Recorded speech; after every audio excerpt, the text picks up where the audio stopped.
ఉందా ఎలాగైనా ఉండదు. నేను ఒక్కటి చెప్తున్నాను బ్రదర్, మహిళలు ఇలాగే ఉండాలంటే కొన్ని ఉన్నాయి, కట్టుబాట్లు ఉన్నాయి. కట్టుబాట్లకు అనుకూలంగా మీకు ఇష్టం ఉన్నట్టుగా ఉండండి.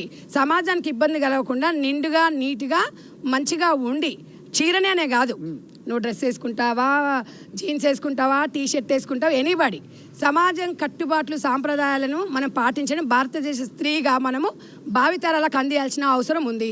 మేము చెప్తున్నాము, జడ్జిమెంట్ ఇవ్వట్లేదు. అది ఇప్పటికీ కూడా అనసీకి ఒక్కటే చెప్తున్నా, నువ్వు ఇక పిచ్చి పిచ్చి వీడియోలు చేయడం మానేసేయి. నీకు ఇష్టం ఉన్నట్టు తిరుగు, నువ్వు ఎక్కడన్నా తిరుగు, సమాజాన్ని నువ్వు చెడగొట్టకు. నువ్వు ఎక్కడన్నా ఏమన్నా చేసుకో, మాకు సంబంధం లేదు. నువ్వు ఎరికి చార్చలు చేసినావంటే నిన్ను మాత్రం కంపల్సరీ పంజగుట్ట సెంటర్కి అయితే గుంజుకొస్తాం. నువ్వు వచ్చినా రాకుండా, నువ్వు ఏడున్నా, నువ్వు ఏ సినిమా తీసినా, ఏ నిర్మాత దగ్గరకు అక్కడ అడ్డుకుంటాం.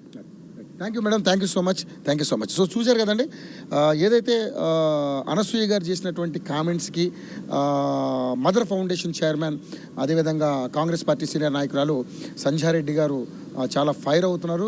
ఆవిడే కాదు, ప్రతి మహిళ కూడా ఈరోజు ఆమె చేసినటువంటి కామెంట్స్కి ఫైర్ అవుతున్నటువంటి పరిస్థితి. ఎందుకంటే